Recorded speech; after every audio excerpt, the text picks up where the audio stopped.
خب سلام، خیلی خوش اومدید به یه ویدیوی جدید خفن دیگه از چنل حمید ایم جی. آقا امروز اومدیم یه بررسی معرفی یه وی پی ان خیلی خفن داشته باشیم که این وی پی ان هم رایگانه، هم میتونید از توی ویندوز 11 و 10 استفادهش کنید که حالا میریم داخل دسکتاپ بهتون میگم که چیکار باید بکنید تا بتونید وی پی ان رو رایگان استفادهش کنید.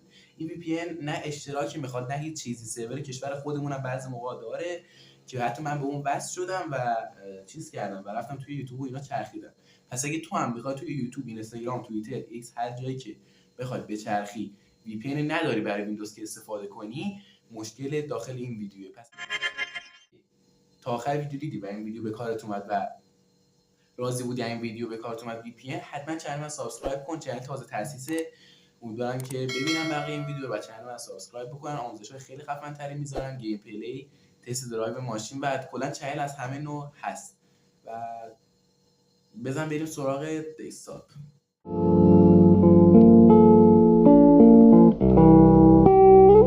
آقا برگشتیم با دسکتاپ. الان میخوام بهتون آموزش بدم که چجوری وی پی ان رو نصب کنید، از کجا نصبش کنید و چطوری ازش استفاده کنید. آقا مرحله اول این گزینه سرچ ویندوزتون است، اینو میزنید، بنویسید سرچ میکنید مایکروسافت استور و میزنید داخل، میرید داخل مایکروسافت استورتون. اینجا ببینید که همه برنامه‌های مایکروسافت که مناسب ویندوزن، از روبلاکس گرفته نتفلیکس و دیسکورد و چت جی پی تی حتی هستش داخل مایکروسافت استور. این بالا فقط کافیه سرچ کنید وی فور فریدام، همین که اینجا من سرچ کردم. اینو سرچ میکنید، میزنید روش و این اولین اپی که اینجا واسهتون بالا میاد اینو باید نصبش کنید. یه علامت وی مانند خاکستری سفیده، اینو نصبش میکنید. 4.6 ریت خوب داره، نظر بهش دادن مردم و یکی هم ریتینگ داره، همون نظر. اینجا نصب کردید یا میتونید اینجا اوپن رو بزنید یا میاید بیرون هر جا دیگه هست مال خودتون دیگه. اینجا مثلا من اینجا پینش کردم. وی فور فریدام رو باز میکنید. اولش یه نکته خیلی مهم است، اولش اینجا 30 دقیقه میگم 30 ثانیه چیز داره، 30 ثانیه این صفحه اصلی، این صفحه اصلیشه، حالا ما کاری با این نداریم، اون صفحه اصلی وی پی ان. و اگه شما اینجا روی این قسمت حالا کلا کلیک کنید، میاد صفحه لیست سرورها رو بهتون نشون میده که الان بچه الان وارد وی پی ان شدیم. یه مشکلی پیش اومد نداشتم کات کنم، وارد وی پی ان شدیم. اینجا سرورمون جرمنی، همون آلمانه.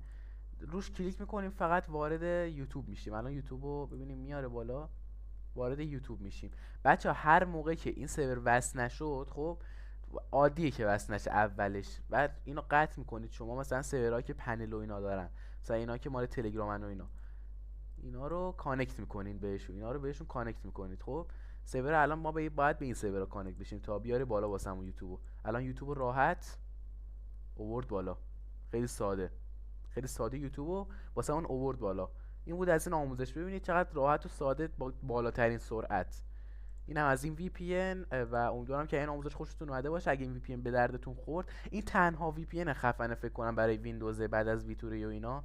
ویتوری و اینا اشتراکی هم فکر کنم، ولی این تنها وی پی ان خفن رایگان برای ویندوزه که وصل میشه، همیشه جواب به کارتون میاد و خیلی ساده است و خیلی هم عالی. آقا مرسی که تا اینجا ویدیو تماشا کردید. بازم میگم اگه به کارتون اومد حتما چنل رو سابسکرایب کنید و لایکش کنید، زنگولش هم بزنید، حالا هر کدوم این کارا رو دوست داشتین بکنید.